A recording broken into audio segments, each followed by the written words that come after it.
Typographie, donc, c'est un cours où je vais vous demander une série de choses, et notamment, vous le savez, dans la partie à livre fermé, je vais vous demander de pouvoir, d'être capable de reconnaître des polices de caractère et de les classer.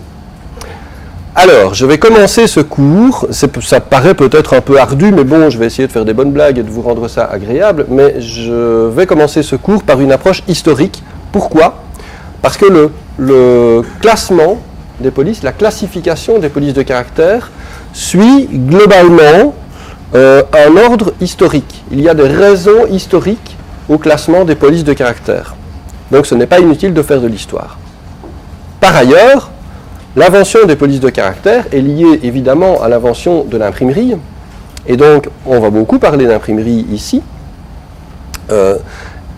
et l'invention de l'imprimerie est évidemment liée à l'invention de l'écriture. Donc je vais revenir en arrière en gros, jusqu'au début de l'histoire. Vous le savez sans doute, la limite entre la préhistoire et l'histoire, c'est l'invention de l'écriture. L'histoire, c'est la période de temps où nous avons des documents écrits qui témoignent de l'activité humaine et de ce qui se passe dans le monde. Voilà, c'est ça la définition de l'histoire. Donc, avant l'invention de l'écriture, c'est la préhistoire, par définition. Je ne sais pas s'il y en a parmi vous qui savent depuis combien de temps l'être humain existe en tant qu'être humain. Vous avez une idée de ça ? S'il y a des créationnistes dans la salle, ils vont me dire 2700 ans, c'est faux. Si vous êtes créationniste, ne le dites pas, parce qu'on va rentrer dans des débats, ça va m'énerver, donc... Non, personne ? Aucune idée ? Donc, l'être humain, Homo sapiens, nous, on existe depuis... Bon, c'est difficile à dire précisément, évidemment, mais en gros 30 à 40 000 ans. Avant nous, on avait des cousins. Donc nous, en fait, on est l'homme de Cro-Magnon. Hein. Cro-Magnon et nous, il n'y a pas de différence. Génétiquement, c'est 100% de patrimoine génétique identique, c'est kiff pareil. Bon, après, vous partagez aussi 45% de votre ADN avec le concombre de mer. Dans certains cas, ça se voit plus que dans d'autres. Mais, voilà. Bon. Donc l'ADN, ça ne veut pas forcément dire grand-chose. Mais l'homme de Cro-Magnon, blague à part, c'est nous. C'est exactement nous. Il y avait une autre espèce qui existait avant l'homme de Cro-Magnon, qui n'est pas notre ancêtre, en fait c'est un cousin, c'est deux branches parallèles de l'évolution, c'est l'homme de Néandertal. Vous avez certainement déjà entendu ça aussi. L'homme de Néandertal, en gros, c'est 70 à 80 000 ans en arrière. Okay ? Et en gros, l'homme de Néandertal, c'est l'être humain moderne. Donc, pour faire bref, en général, ce qu'on dit, c'est que l'apparition de l'être humain sur Terre, en gros, c'est il y a 100 000 ans. Voilà. Néandertal, c'est quasiment nous. Voilà. Vous savez que pour différencier les espèces, en biologie, on évalue les espèces qui sont capables de se reproduire entre elles. Eh bien, on sait aujourd'hui qu'il y a eu des cas d'enfants nés d'un couple mixte Cro-Magnon-Néandertal. Voilà. Donc, Homo sapiens, Homo neanderthalis étaient compatibles génétiquement et pouvaient avoir une progéniture. Mais on sait aussi que l'homme de Néandertal a disparu. Les raisons sont un petit peu mystérieuses, on ne sait pas trop pourquoi. Et donc, l'homme qui a survécu et qui a donné cette merveille de l'évolution que vous avez devant vous, c'est l'homme de Cro-Magnon. Voilà. Alors, ça c'est la préhistoire. On a tort de dire que l'homme de Cro-Magnon est un homme des cavernes, on dit souvent ça, l'homme des cavernes. C'est complètement stupide en fait. L'homme préhistorique ne vit pas dans des cavernes. L'homme préhistorique c'est un chasseur-cueilleur. On a la chance ici d'avoir à Flémal, à Ramioul, un chouette musée qui s'appelle le Préhistomuséum. Il y en a peut-être parmi vous qui connaissent, j'espère que vous avez déjà eu l'occasion d'y aller, sinon franchement allez-y, c'est très intéressant. Où on vous explique la vie de l'homme préhistorique. Et la vie de l'homme préhistorique, en fait, c'est pas du tout la vie dans les cavernes. Hein. Si vous regardez les Flintstones, la famille Pierre à Feu, je vais y arriver, c'est de la couille. Hein. C'est pas du tout comme ça que ça se passait. L'homme préhistorique ne vivait pas dans les cavernes. Si on retrouve des cavernes parfois magnifiques, hein, comme Altamira ou Lascaux ou la grotte Chauvet ou d'autres trucs comme ça, ce sont des merveilles artistiques, mais ce n'est pas des cavernes qui servaient de lieu d'habitation. C'est des cavernes qui servaient, parfois simplement d'abri, parce qu'effectivement il peut faire moche et donc on a besoin de s'abriter un peu pour la météo, parfois pour passer l'hiver, pour des plus longues périodes, parfois et souvent même de lieux de culte. Alors c'est très difficile de savoir exactement à quoi ça servait, mais on est presque certain aujourd'hui que des cavernes, des grottes comme Lascaux ou Altamira ou la grotte Chauvet, que je citais à l'instant, ce sont des lieux où il y a eu une activité de type sacré, spirituel, on ne sait pas trop, voilà, mais vraisemblablement c'était ça. Mais l'homme préhistorique ne vivait pas dans les cavernes. Pourquoi je vous raconte ça? Parce que finalement l'homme préhistorique il écrivait assez peu.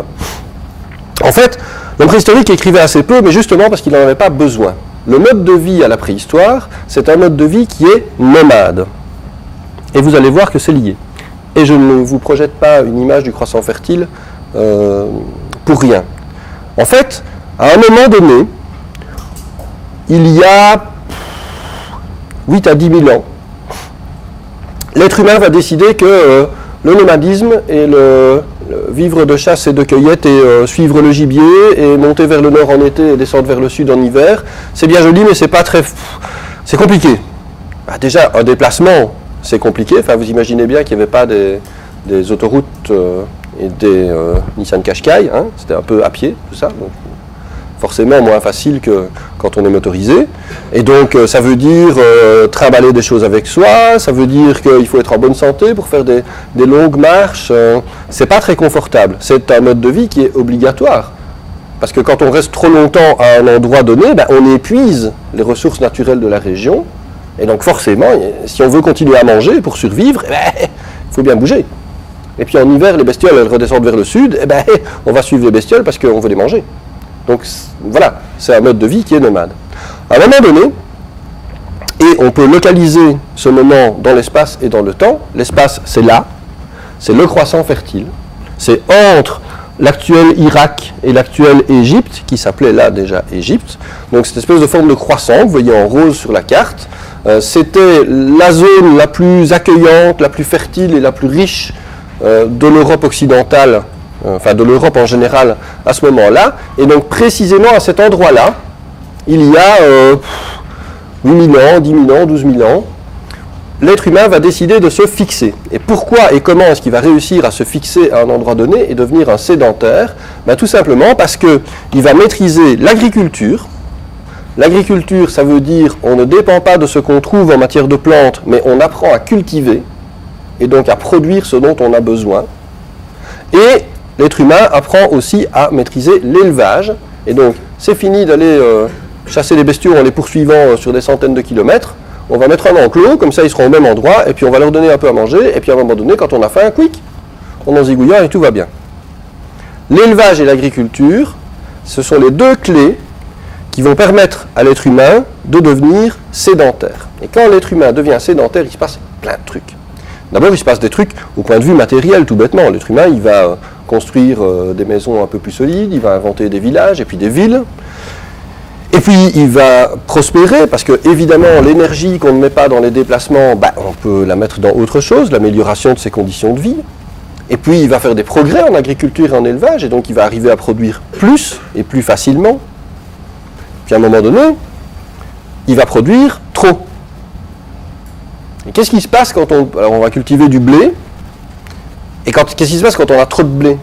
On mange, mais à un moment donné, c'est bon, on n'a plus faim. Alors qu'est-ce qu'on en fait? On le stocke. Mais il faut en faire quelque chose, ça devient mauvais le blé. Donc qu'est-ce qu'on va faire? On va le vendre. Ou l'échanger. Parce que vendre, ça suppose qu'il y a une monnaie qui est impliquée. Ici, on va échanger les denrées alimentaires qui sont produites en trop avec le voisin. Parce que le voisin, il fait de l'élevage, ça marche super bien, mais par contre, il est infoutu de faire pousser une carotte, donc il n'a pas de légumes. Donc pour pas que ça en tombe, on va lui donner des légumes, et en échange, il va nous fourguer de la viande. Et hop, on invente le troc. À partir du moment où on invente l'agriculture et l'élevage, on invente aussi la vie sédentaire, et on invente aussi le commerce. Et c'est ça qui se passe à cet endroit-là, dans le croissant fertile, il y a grosso modo 10 000 ans. Alors, ça se passe un peu partout, mais ça se passe essentiellement entre le Tigre et l'Euphrate en Mésopotamie et en Égypte, dans le delta du Nil, dans le nord de l'Égypte. Et forcément, quand on invente l'agriculture l'élevage et le commerce, eh bien, à un moment donné, on va voir apparaître les premiers systèmes de notation alphabétique. Pourquoi ? Tout simplement parce que quand on fait du commerce, ou du troc, ou des échanges, eh bien, on doit forcément garder trace des transactions commerciales. Donc, pour cette raison-là, essentiellement pour des raisons financières, pour des raisons économiques, on va voir les premiers systèmes de notation alphabétique. En Mésopotamie, on va voir apparaître un système d'écriture pictographique, donc avec des petits dessins qui représentent des choses, et puis l'écriture cunéiforme, dont vous avez certainement déjà entendu parler. De l'autre côté, on va avoir l'Égypte avec les hiéroglyphes, où là aussi vous avez certainement déjà entendu parler. Petite remarque, pictogramme, pictographique, ça veut dire des pictogrammes, comme ça. Un pictogramme, c'est un dessin simplifié, stylisé, qui exprime une idée. Là, si vous voyez ça, bon alors, celui-là, à mon avis, n'est pas très compréhensible en Mésopotamie antique, mais néanmoins, si vous voyez ce pictogramme, vous vous dites que quelque part, il doit y avoir un escalator pas loin. En tout cas, moi, c'est ce que je me dirais. L'écriture cunéiforme, ça veut dire en forme de coin. Et cunéiforme à cause de la forme de l'outil qui est utilisé pour tracer les signes. On va y revenir. Et donc, qu'est-ce qu'on fait avec l'écriture ? On fait des contrats. Bon, un contrat, aujourd'hui, ça ressemble à ça. C'est plein de termes compliqués, plein de phrases, de lettres, de clauses, de grands textes, de petits textes, de machin. Si vous devez signer un contrat, aujourd'hui, ça prend du temps à lire, et vous avez intérêt à le lire, parce qu'en général, c'est dans les plus petits caractères qu'il y a les choses les plus importantes. Donc, il faut lire ce qu'on signe. Donc, ça ne ressemble pas à ça. Ça, c'est un contrat qui est d'aujourd'hui. Un contrat, à l'époque, ça ressemble à ça. C'est une boule d'argile, ou de terre glaise, qui renferme ce qu'on appelle des calculis. Les calculis, en fait, ce sont ces petites pierres que vous voyez à côté. Alors, il peut y en avoir de trois formes. Il y a des sphères, il y a des cônes, il y a des cylindres. Et ça va servir de système de comptage. Alors, pourquoi est-ce que c'est un contrat ? C'est assez simple. On est au mois d'août, en tout cas, on est à la fin de l'été. Moi, je cultive du blé, j'ai plein de blé, j'en ai trop. Donc, je fais des réserves pour moi, puis le reste, je veux le vendre. OK. Je vais vous le vendre à vous, parce que vous ne faites pas du blé, donc vous en avez besoin, donc vous allez me l'acheter, super. Et qu'est-ce que vous pouvez me donner en échange ? Vous, en fait, vous avez des agneaux, parce que vous élevez des agneaux, et que c'est bon les petits agneaux, et que donc vous allez me donner des agneaux. Oui, mais les agneaux, c'est au printemps. Donc là, si je vous prends maintenant, je vous prends du mouton, le mouton, c'est pas bon. Les petits agneaux, c'est meilleur. Donc qu'est-ce qu'on fait ? Parce que moi, le blé, c'est maintenant. Si je vous le donne, vous n'avez pas d'agneau, quoi ? On va faire un contrat. Et donc, je vais dire que je vous donne 100 kg de blé et qu'en échange, au printemps, vous me donnerez 3 agneaux. Et donc, j'invente complètement les signes, mais on va faire une boule d'argile. À l'intérieur, on va mettre un cylindre. On saura que le cylindre, ça représente 100 kg de blé, pouf. Et puis, on va mettre 3 boules, et les 3 boules, on va dire que c'est 3 agneaux. On referme la boule, on écrit dessus, parce que autant essayer de se souvenir de ce qu'il y a dedans avant de la casser, parce que sinon c'est pas très pratique. Donc on écrit dessus d'une manière ou d'une autre. Ici vous voyez qu'il y a des trous qui sont percés, qui sont certainement un genre de code entre les deux personnes qui passent le contrat. On ferme la boule, elle sèche, et cette boule, elle a valeur de preuve. Pourquoi ? Tout simplement parce que quand elle est séchée, il est impossible d'ajouter ou d'enlever des choses dedans sans la casser. Donc si la boule est intacte, ça veut dire que c'est un contrat en bonne et due forme. Donc on fait ça, on le fait ensemble, évidemment, et puis on laisse la boule tranquille, on la laisse sécher, on va boire un coup, et puis l'hiver se passe, vous avez utilisé le blé, on arrive au printemps, et moi je fais « mes 3 agneaux !» Quoi, on avait dit 2 ? Non, on avait dit 3, regarde, on casse la boule, il y a effectivement 3 petites billes dedans, ça veut dire 3 agneaux, donc donnez-moi mes 3 agneaux.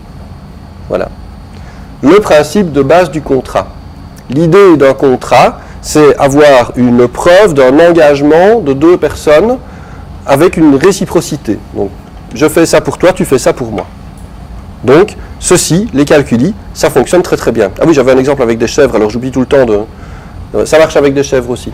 C'est pas que pour les agneaux. Mais bon, vous aviez compris. Alors, les transactions, évidemment, quand c'est échanger 100 kg de blé contre 3 agneaux, grosso modo, ça va. C'est pas super compliqué. Mais s'il y a des choses plus complexes, en termes de services à rendre, ou si ça implique plusieurs sortes de marchandises, etc., juste des petits cailloux dans une boule de terre glaise, ça va être un peu compliqué. Donc, les Phéniciens, les Mésopotamiens vont faire évoluer le système, et on va avoir ceci, une plaque en terre glaise, donc en argile, qu'on va aplatir. La forme aplatie est intéressante, parce que des boules d'argile, non seulement c'est pas très pratique d'écrire dessus tout ça, mais en plus pour les ranger, c'est pas évident. Dans une plaque, c'est plat. Hop, pouf, on la met sur l'étagère, on en met plein, tout va bien, elles tiennent, c'est facile à ranger, c'est facile à utiliser. Et donc on va prendre une plaque d'argile, donc on aplatit un petit peu, et puis à l'aide d'un calame, je vais vous revenir sur le calame tout à l'heure parce que c'est très important, mais à l'aide d'un morceau de roseau qu'on va couper avec le bord, l'extrémité qui sera aplatie, on va venir graver des signes dessus, comme vous les voyez là, ce sont des... il y a des ronds, il y a des barres, il y a des petits motifs en forme de chevron, etc. Et vous voyez qu'on voit clairement que ça a été... on voit la forme de l'outil, en fait. Il y a vraiment la forme physique de l'outil qui s'imprime dans le support.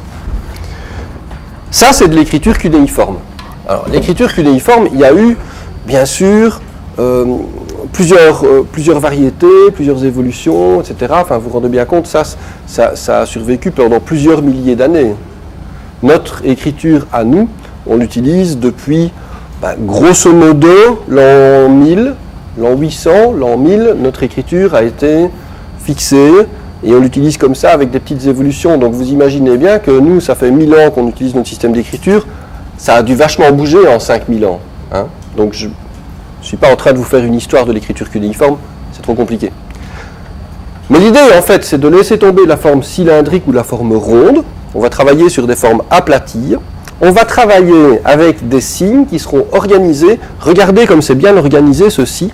Vous avez même des petites cases qui délimitent chaque signe pour qu'on voit bien, tac, tac, tac, c'est bien aligné, en ligne, tout ça.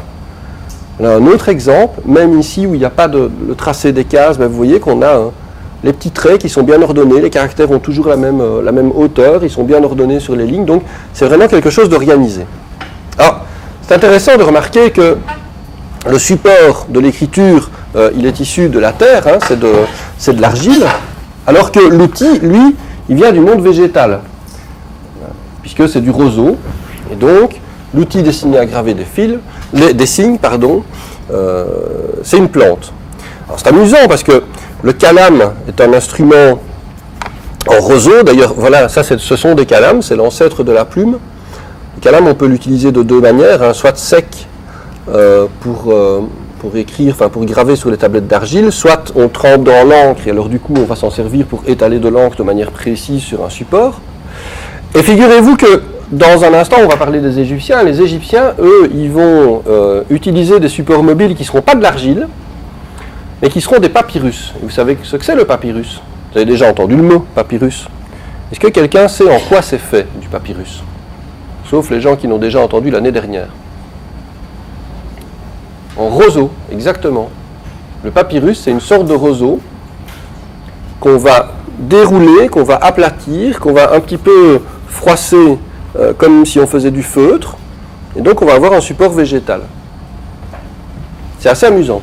C'est amusant de constater aussi que le papier qu'on utilise aujourd'hui, le papier, c'est fait de cellulose, et la cellulose, c'est une substance qu'on trouve dans les cellules végétales. Donc le végétal vient à la rescousse de l'être humain pour l'imprimerie. Alors, calame, pourquoi? C'est simple, hein, en grec, kalamos, roseau. Donc c'est un roseau taillé en pointe dont on se sert pour l'écriture. Voilà des pointes de calame avec de l'encre dessus. Et la calligraphie, étymologiquement, c'est l'art de bien former les caractères d'écriture. Calli, kalos, beau, graphein, écrire. Donc calligraphie, bien écrire. Presque toutes les civilisations qui développent une écriture articulée et complexe, presque toutes vont développer un art de la calligraphie important. En Mésopotamie, en Égypte, l'art de l'écriture, c'est quelque chose qui est très très très très important dans la culture et dans l'économie même des pays. En Chine et au Japon, je n'ai pas besoin de vous expliquer à quel point l'art de la calligraphie est important. Dans le monde arabe, l'écriture arabe se prête elle-même fort bien à la calligraphie parce qu'elle a des formes des volutes comme ça, des grandes courbes très élégantes. Et donc l'art de la calligraphie arabe, voilà. Donc il y a beaucoup de civilisations qui ont vraiment cultivé cet art de bien écrire et qui ont entretenu finalement cette espèce d'ambiguïté entre l'écriture comme quelque chose d'utile et l'écriture comme quelque chose de beau. Et finalement, choisir des polices de caractère, inventer des formes différentes pour les caractères, c'est surtout se préoccuper du beau. C'est une préoccupation esthétique. Le kalam, en fait, on en voit l'héritage même aujourd'hui, parce que quand on a dans une police des pleins et des déliés, donc vous voyez sur la typographie, sur le mot typographie au-dessus, qui est en dido, eh bien vous voyez que les lettres comportent de très grandes différences d'épaisseur dans leurs traits. Regardez le haut par exemple, les parties qui sont plus verticales, elles sont plus épaisses, les parties qui sont plus horizontales sont plus fines. Okay, c'est une didone, ça s'appelle dido et c'est une didone. La famille s'appelle didone notamment à cause de Monsieur Firmin Didot qui est l'inventeur de cette police de caractère dido. Et une des caractéristiques de cette famille, c'est d'avoir un très grand contraste entre les pleins et les déliés. Bon, voilà. Le nom du dessous, typographie aussi, en Futura. Futura, c'est une police déjà qui n'a pas d'empattement. Les empattements, c'est ceci, hein, c'est les petites lignes qui terminent les fûts et divers traits en les rejoignant en perpendiculaire. Ici, on est avec une linéale, donc une police qui ne possède pas d'empattement, et c'est une linéale géométrique très typique, c'est-à-dire qu'elle a un dessin très simplifié, très épuré, et en même temps, regardez les traits, mais il n'y a pas de traits fins et de traits épais. Tous les traits ont la même épaisseur. Presque, hein. Il y a des fois où on triche un petit peu, regardez les traits du P, de la boucle du P lorsqu'elle rejoint le fût ici, effectivement ça s'amincit un tout petit peu, mais c'est un détail. Dans l'ensemble, les traits ont à peu près toujours la même épaisseur. Et bien pourquoi est-ce qu'on a des pleins et des déliés dans les polices? Et bien c'est à cause de l'emploi du kalam. Parce que quand on calligraphie, le kalam étant un objet qui est coupé en biseau avec une extrémité qui est aplatie, et bien son emploi va forcément générer des pleins et des déliés. Donc moi je vous ai amené une petite vidéo, ici. Hop. Ouais, madame. Alors on n'est pas avec un kalam, ici, on est avec un pinceau, mais l'extrémité de l'objet est la même. Donc vous voyez que la technique de la calligraphie, ben forcément, on va incliner un petit peu le pinceau par rapport à l'horizontale. Normalement on le met à 30 ou 35 degrés, vous saurez pourquoi tout à l'heure. Et donc quand on dessine des lettres avec cette technique, ben forcément, dès qu'on a un trait qui est plus vertical, il est plus fin, et dès qu'on a un trait qui est plus horizontal, il est plus épais. Alors on peut aussi varier l'inclinaison de l'outil pour varier l'épaisseur du trait. Alors ça n'a pas qu'une fonction décorative, hein. Les pleins et les déliés ont effectivement une fonction d'aide à la lecture. Jusqu'à un certain point, ça aide à différencier entre les traits et donc ça aide à lire plus facilement. Mais c'est aussi évidemment très joli. Je vous montre pas les vidéos en entier, je vous l'ai dit dans mon centre de ressources. Vous avez un dossier très judicieusement intitulé Films, où vous retrouverez tous les films. Malin le garçon. Donc un artiste nantais qui s'appelle, tout à l'heure j'ai dit breton, je m'en veux un peu parce que si on commence à dire les Nantais qui sont bretons, on ne va pas s'en sortir. Donc un artiste nantais qui s'appelle, enfin c'est son surnom, qui s'appelle Kalam justement, mais avec un K et des A, qui fait des travaux de typographie. Alors bon, il aime bien faire un peu des trucs un peu spectaculaires, donc c'est aussi un peu sous forme de performance. Mais donc il travaille avec de la typographie d'inspiration arabe. Je ne suis pas persuadé que ça veuille vraiment dire quelque chose en arabe. Il y a des gens qui pratiquent l'arabe écrit ici. Bon, chaque année, je demande, chaque année il y en a pas, ça m'énerve un peu. Il va falloir que je l'apprenne pour finir, mais c'est compliqué. Donc voilà, la calligraphie arabe se prête évidemment bien à ce genre d'exercice. Et vous avez vu l'outil qu'il utilise, c'est carrément une espèce de petite planche, c'est petit bout de plastique, mais c'est très très large et très fin. Et donc ça permet de créer des immenses contrastes comme ça. Alors, je ne vais pas vous montrer ça jusqu'à la fin, vous regarderez, ça vaut la peine. Mais voilà, Julien Breton. Je vous montre celui-ci. Alors vous allez voir qu'au début c'est un peu le même genre de travaux. Notez aussi le travail sur la couleur, hein, qui est très important, parce que on peut évidemment arriver à jouer avec la texture et avec les superpositions de couleurs quand on fait ce genre de travail. Bon, après, on aime ou on n'aime pas, hein, je ne vous force pas à aimer, moi je trouve ça très très joli, mais bon. Mais alors vous allez voir après quelque chose d'assez incroyable, parce que ce gars, il fait de la calligraphie de lumière. Donc voilà quelques œuvres. Donc il met un appareil photo, avec une pose très très longue, prend un petit bâton lumineux ou une lampe de poche en main, et donc voilà, il fait des gestes bizarres. Et après, quand on regarde la photo, ça fait ça. C'est pas mal, quand même. Bon. Après, il fait le malin devant tout le monde, et puis il fait des poiriers et tout ça. Bon, bref, ce gars-là m'énerve un peu, je vais arrêter. Donc voilà, côté Mésopotamie, écriture cunéiforme, donc le développement. Alors on est très très loin d'un alphabet, hein. J'ai pas du tout dit que c'était des lettres. On n'en est absolument pas là. On est capable de traduire, je pense, à peu près à 90% le cunéiforme, mais la structure de la langue écrite est très très différente de tout ce qu'on pratique nous, hein, donc ça n'a rien à voir avec un alphabet qui permettrait de reproduire des sons, etc. Mais bon, voilà, ça existe. Première source. Deuxième source, l'Égypte. Donc l'autre extrémité du croissant fertile, le delta du Nil, le nord de l'Afrique, et en Égypte, qu'est-ce qu'ils vont faire ? Vous connaissez l'histoire, hein. En Égypte, on pratique l'écriture hiéroglyphique, écriture qui est figurative, qui au départ en fait est une écriture qui utilise les idéogrammes. Donc les caractères qui la représentent sont des petits dessins d'objets dont on veut parler. Donc voilà, grosso modo, on est dans les mêmes idées de temps, donc tout ça se met en place quelques milliers d'années avant notre ère, et puis petit à petit ça se complexifie, et puis il va y avoir des variantes dans l'écriture qui vont aussi se simplifier un peu pour améliorer la vitesse d'écriture, etc.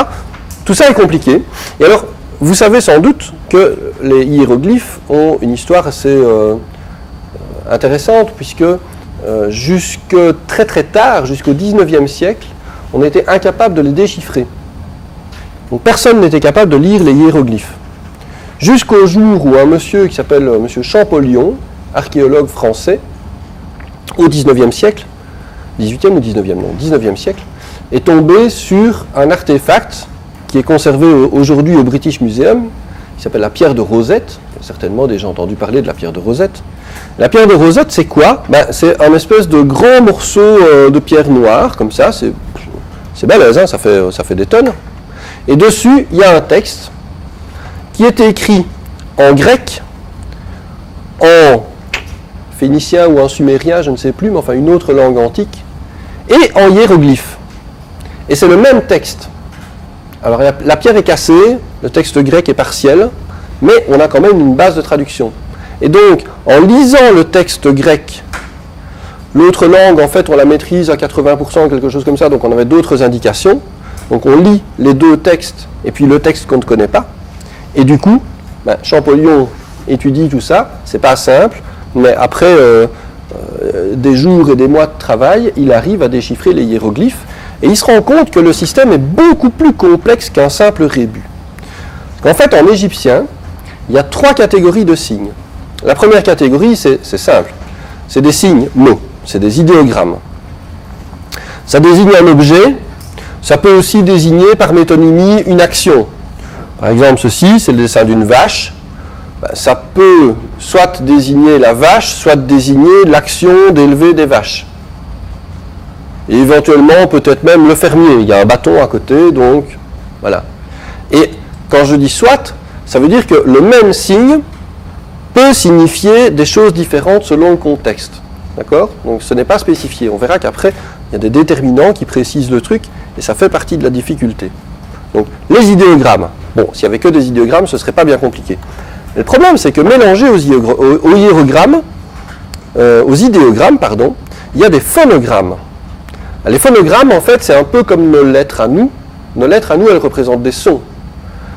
Les phonogrammes, c'est un peu plus que des sons, c'est des syllabes. Mais les phonogrammes, en égyptien, correspondent soit à une consonne isonée, soit à une série de consonnes. Ici, alors je ne parle pas hiéroglyphe, hein, je vous le dis tout de suite, mais ce hiéroglyphe-là, c'est le son M. M, la lettre M. Mais ce n'est pas la lettre, c'est le son. Alors, dans les phonogrammes, il y a des unilitaires, des bilitaires, des trilitaires. Alors, unilitaire, ça veut dire une consonne. Bilitaire, ça veut dire deux consonnes. Trilitaire, ça veut dire trois consonnes. Pourquoi des consonnes? Parce que dans les alphabets anciens, à commencer par l'alphabet hiéroglyphique, il n'y a pas de voyelles. On ne note pas les voyelles. Les voyelles sont déduites du contexte. Les voyelles vont apparaître plus tard dans l'histoire de l'écriture. Je ne vous demande pas du tout de commencer à retenir les hiéroglyphes et je vous promets que vous n'aurez pas la pierre de Rosette à déchiffrer pour l'examen. Je vous l'explique simplement pour que vous voyez un peu le système, comment ça fonctionne. Alors je vous ai dit, il y a trois catégories de signes. Il y a les idéogrammes, il y a les phonogrammes, puis il y a les déterminatifs. Et les déterminatifs, en fait, ça précise le champ lexical auquel appartient le mot. Par exemple, un exemple en français, le mot fort, ça veut dire quoi? C'est un bâtiment ou c'est une qualité? Ça dépend. Et même quand c'est une qualité, est-ce que c'est quelqu'un de fort? Est-ce que c'est un goût qui est fort? C'est compliqué. Donc, en français, nous n'avons pas de déterminant. Nous déterminons le sens d'un mot ambigu par le contexte. Nous l'intégrons dans le contexte de la phrase. Parfois, ça reste ambigu, et donc parfois, quand on est dans un dialogue, on doit demander une précision, ou parfois, ça peut être justement le moyen de faire un jeu de mots ou de faire une blague, parce qu'on peut jouer sur le sens des mots. Voilà. La fameuse blague du gars qui voulait un verre en verre, par exemple. En hiéroglyphe, on a des déterminants qui vont préciser dès l'apparition du signe le champ lexical dans lequel on se trouve. Comme il y a des signes qui sont ambigus dans les idéogrammes, je vous l'ai dit, on va aussi déterminer exactement de quel mot il s'agit, parce que travailler ou travailleur, il se pourrait que ce soit le même signe en hiéroglyphe.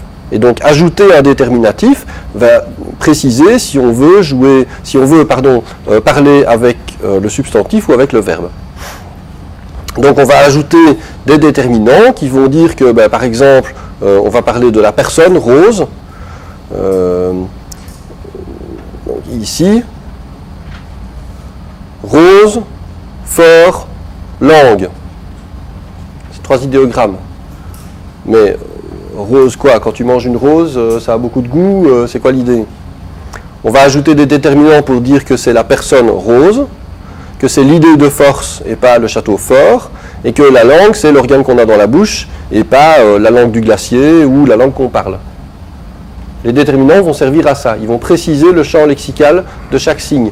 Donc ce sont des signes qu'on va ajouter à l'écriture, mais qui ne se prononcent pas, qui vont juste changer le sens du mot, le sens du signe avant ou du signe après. C'est pas simple, hein. Déchiffrer les hiéroglyphes, c'est un boulot. Alors en plus, vous avez des signes graphiques qui vont venir compléter ça. Ça, on appelle ça un cartouche. Un cartouche, quand on entoure des signes comme ça, ça veut dire qu'il y a un ensemble de signes qui vont désigner une chose ou une personne. En bas, vous avez la signature de Ptolémée. Ptolémée, savant égyptien. Si j'ai bonne mémoire, 3e siècle avant Jésus-Christ, mais je ne l'ai plus noté, donc je ne suis pas du tout sûr de ce que je dis, mais enfin en tout cas c'était il y a vachement longtemps. Et donc Ptolémée, il utilisait une ficelle avec des nœuds dedans, des bouts de bois et des dessins dans le sable, et il savait que la Terre tournait autour de la Lune, que la Lune tournait autour du Soleil, et il a calculé la distance Terre-Lune, c'était exact à 20% près. Je veux bien vous donner une ficelle avec des nœuds, on va voir à quoi vous arrivez. Hein. Pas sûr, enfin, on peut en discuter, mais à mon avis, ça va être plus compliqué. Donc les Égyptiens étaient quand même assez balèzes en sciences. Il y a des sites, egyptos.net par exemple, qui vous permettent d'écrire faussement en égyptien. Donc par exemple, ceci, c'est le mot typographie, qui se lit comme ça, ou je ne sais plus. En fait, la barre veut dire quelque chose dans le cartouche, mais je ne sais plus si c'est le début ou la fin du mot, enfin peu importe. Et donc ça, par exemple, au-dessus, c'est le mot typographie, mais qui est traduit lettre à lettre.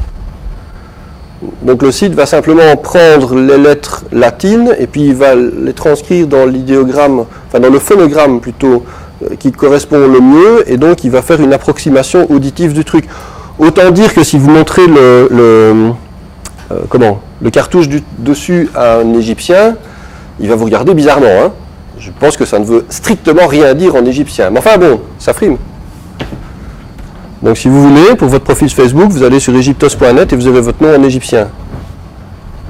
Évitez de vous le faire tatouer, parce qu'à mon avis, c'est quand même pas fiable à 100%. Mais bon, voilà. L'écriture hiéroglyphique est une écriture qui est extrêmement détaillée, enfin c'est décoratif, hein, c'est de l'art. Chaque dessin est une œuvre d'art.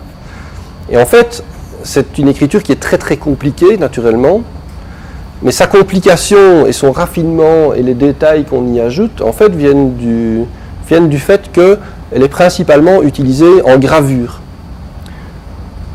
Alors, la gravure, c'est magnifique. Ça donne des résultats fabuleux, les monuments égyptiens sont super, mais pour ce qui est de la prise de notes rapide, c'est pas l'idéal. On a connu plus efficace comme système d'écriture. C'est un système d'écriture qui est lent, par définition. Déjà, il faut monter un échafaudage, tic, tic, tic, tic, tic, tic, tic, avec le burin, ça prend un temps infini. Donc, tant qu'à faire d'être sur le mur pour la semaine, on peut faire des hiéroglyphes jolis. Hein? Après tout, tant qu'on y est, autant que ce soit joli, autant que ce soit raffiné. Donc on prend le temps de faire un dessin qui soit très fin, qui soit très détaillé, qui soit très artistique. Alors il faut savoir un truc, c'est que l'écriture hiéroglyphique, celle-là, donc la plus avancée, elle apparaît déjà à la fin du 4e millénaire avant notre ère, donc en moins 4000, en Haute-Égypte, dans le sud du pays, et puis après dans tout le pays. Et elle va être utilisée jusqu'à l'époque romaine, donc pendant plus de 3000 ans. Ça va ? Je vous rappelle, hein, notre écriture moderne, 1500 ans. Donc je ne peux pas vous faire une histoire des hiéroglyphes en 2 phrases, c'est pas juste.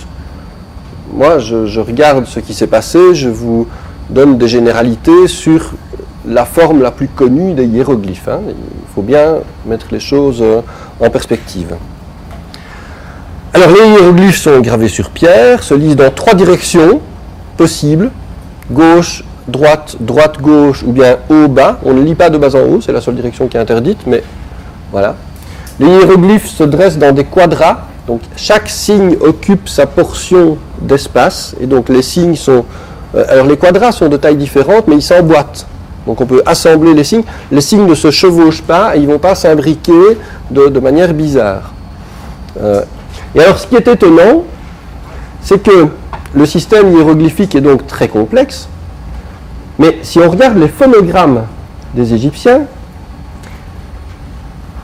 il y a 24 phonogrammes dans l'alphabet hiéroglyphique, et vraisemblablement, il ne manquait pas grand-chose pour qu'on puisse en faire un système alphabétique comme le nôtre. Avec les sons qu'on pouvait transcrire avec les 24 phonogrammes, et bien, en gros, on pouvait faire un alphabet. Et pourtant, les Égyptiens n'ont jamais franchi le pas, ils ne sont jamais passés à une écriture alphabétique, ils sont toujours restés à ce système compliqué qui mélangeait idéogrammes et phonogrammes avec des déterminants, des machins, des trucs très complexes. Ils ne sont jamais passés à un système plus simple. On ne sait pas pourquoi. Enfin, si, on sait pourquoi. Ils n'en ont pas eu besoin. Voilà, pour eux, ça n'était pas pertinent. Si je fais ça, ça siffle moins. Je ne sais pas. Bon, bref. Donc, ils n'en ont pas ressenti le besoin. Alors, par contre, ils ont ressenti le besoin d'une écriture plus rapide. Parce que donc, je vous disais, en gravure, on a le temps, donc tant qu'à faire, on fait quelque chose de compliqué. Mais par contre, pour les documents administratifs, qui vont être calligraphiés sur du papyrus, passer son temps à dessiner un bonhomme accroupi avec les mains en l'air comme ici, enfin, vous imaginez, 5 minutes par signe, vous n'êtes pas rendu, quoi. Si vous devez rédiger un truc qui fait 4 pages, vous en avez pour la semaine. C'est insensé. C'est beaucoup trop complexe pour une écriture un peu efficace. Donc, au bout d'un moment, on a vu apparaître en Égypte un système qui a été un peu simplifié, qu'on appelle le linéaire. L'écriture hiéroglyphique linéaire, par opposition à l'écriture hiéroglyphique lapidaire. Lapidaire, ça veut dire sur pierre, hein, donc la forme complète, pure, qu'on grave sur les monuments. Eh ben, on l'a simplifié pour faire, vous voyez, le petit bonhomme ici en haut à gauche, ben, c'est le même. C'est juste qu'il est dessiné avec des traits. Dessiner ceci, ça va quand même 50 000 fois plus vite que de dessiner ça. Donc on a une forme qui est pure, qui est complète, mais qui est simplifiée en utilisant des lignes plutôt que des formes décorées. Ça, c'est l'écriture linéaire, et on va l'utiliser pour écrire des textes en hiéroglyphes, mais sur papyrus, parce que quand on écrit à la main, c'est quand même beaucoup plus simple d'avoir une forme linéaire. Bien entendu, ça reste compliqué, hein, c'est pas non plus hyper simple. Alors, on a après vu une évolution dans l'écriture hiéroglyphique qu'on a appelée l'écriture cursive ou hiératique. Alors, il faut imaginer qu'on part de l'écriture linéaire, donc vous voyez ici un espèce de lion ou je ne sais pas quoi, en hiéroglyphique linéaire. En fait, ce qu'on va faire, c'est qu'on va prendre une partie caractéristique du dessin, on ne va pas dessiner tout, et donc on va prendre cette partie uniquement, ça représentera le signe. Donc si vous voulez, l'écriture hiératique, c'est une réduction de l'écriture linéaire hiéroglyphique. On ne fait pas tous les traits, on simplifie. Ce qui va donner une écriture qui va aller progressivement vers l'abstraction. On n'est pas encore tout à fait à des lettres comme chez nous, mais on va aller vers l'abstraction. Mais par contre, on enlève les détails. On ne cherche plus à faire de chaque caractère une œuvre d'art à part entière. L'écriture linéaire, elle, c'est l'efficacité. Elle s'attarde uniquement sur le minimum qui permet de lire le caractère. Et cette volonté de simplification, elle va permettre d'obtenir des documents qui, graphiquement, sont loin de notre alphabet, mais qui, dans l'économie générale de la page, ça ressemble quand même. On va avoir des pages avec des lignes de texte. Alors ici, c'est frappant, parce qu'on voit vraiment bien l'organisation en ligne et en petits carrés sur la ligne qui ont chacun leur contenu et qui s'articulent les uns avec les autres. Mais donc, les caractères hiératiques, eux, ne vont plus représenter des objets, mais uniquement des signes arbitraires. Et donc, on va être encore beaucoup plus proche, thématiquement, fonctionnellement, on va être beaucoup plus proche encore d'un alphabet moderne. C'est pas fini, parce que l'écriture hiératique reste une écriture qui est complexe, qui est réservée aux textes un peu sérieux, un peu sacrés, etc. Et on va avoir une écriture qui est l'écriture la plus courante, la plus rapide, la plus simple, qu'on va appeler l'écriture démotique. Démos, en grec, c'est le peuple, hein, donc l'écriture démotique, c'est l'écriture populaire. Alors, quand on dit écriture populaire, il faut s'entendre. On est en Égypte antique, donc le taux d'alphabétisation n'est pas fabuleux, hein, tout le monde ne sait pas lire et écrire, très loin de là. Il y a une caste d'artisans qui sait lire et écrire, qui s'appelle les scribes, qui sont très importants, mais l'écriture démotique, elle privilégie l'efficacité. D'ailleurs, vous le voyez, hein, si vous comparez les deux écritures, regardez ici, on a quelque chose qui est assez géométrique, très ordonné, très rectiligne, avec des belles lignes bien tracées. Ici, ça a clairement l'air d'être écrit à la main. L'écriture démotique, c'est l'équivalent de notre écriture manuscrite. Donc, on a des formes qui sont beaucoup plus liées, qui sont beaucoup plus courbes, qui sont beaucoup plus rapides. C'est une écriture cursive. Cursif, ça vient du latin, hein, ça veut dire courir. Et donc, effectivement, là, on est dans une écriture qui privilégie la rapidité. Donc, là, les Égyptiens, probablement, dans leur ensemble, devaient trouver ça moche. Si vous êtes habitué à l'écriture hiératique et qu'on vous montre ça, ça fait un peu torchon. Mais par contre, c'est beaucoup plus rapide et c'est beaucoup plus pratique. À partir du moment où l'écriture démotique apparaît, forcément, l'écriture hiératique va perdre son rôle administratif. Dans l'administration, on va utiliser le démotique parce que ça va beaucoup plus vite. Et donc, l'écriture hiératique va être cantonnée à un usage religieux, sacré, etc. parce qu'elle est beaucoup plus formelle, beaucoup plus... Voilà. Le système d'écriture égyptien reste un travail d'expert, quelque chose de très complexe. Il y a beaucoup de signes, il y a un grand nombre de combinaisons qui peuvent signifier différentes choses. Donc au sein de l'Égypte, ça pouvait continuer éventuellement à fonctionner, mais le problème c'est que pour ce qui est des échanges commerciaux, donc le fait de pouvoir enseigner à quelqu'un dont ce n'est pas la langue maternelle l'écriture égyptienne, pouvoir commercer avec lui, c'est très très compliqué. Le besoin de noter les transactions, de faire des contrats avec des gens qui ne parlent pas la langue, etc. Donc les Égyptiens vont se heurter à un moment donné à une limite qui est le fait que leur système complexe, tant qu'ils sont entre eux dans leur pays, dans leur culture, ça peut marcher, mais c'est vraiment très très compliqué pour les étrangers d'arriver à saisir le système. Alors ça, je ne vais pas vous le montrer, c'est un petit film, juste on se balade dans un musée, etc. Avec des différentes pièces égyptiennes. Vous verrez ça sur le net, ce n'est pas capital. J'essaye d'avancer. Alors, la solution, c'est quoi? C'est tout simplement que entre les deux sources, entre les deux extrémités du croissant fertile, donc entre l'Irak d'un côté et l'Égypte de l'autre, il y a quoi? Il y a la Palestine, il y a la Jordanie, le Liban, toute cette bande côtière là, qui est le milieu du croissant fertile, dans lequel se trouvent des peuples qui vont forcément avoir une vocation commerciale, puisqu'ils seront entre les deux pôles importants du croissant fertile, et donc les échanges entre ces deux pôles vont forcément passer par le milieu, vont forcément passer par là. Et donc dans cette région entre Mésopotamie et Égypte, on va avoir un travail de synthèse qui va être fait, qui sera un alphabet. Un premier système complet de notation abstrait basé sur la transcription de la langue orale. Cet alphabet, on va l'appeler l'alphabet proto-sinaïtique, qui va évoluer, qui va devenir un alphabet sinaïtique ou un alphabet phénicien. Les Phéniciens sont le peuple qui habitait cette région du monde à ce moment-là. Et la cité phénicienne de Byblos, la ville de Byblos, semble avoir été vraiment le centre de l'alphabétisation au XIe siècle avant Jésus-Christ. Et on a une date très précise pour ça, qui est la date de 1050. Pourquoi 1050 avant l'ère chrétienne? Pourquoi est-ce qu'on sait que la synthèse a été faite à ce moment-là? Parce qu'on a une pièce archéologique qui est le tombeau d'Ahiram.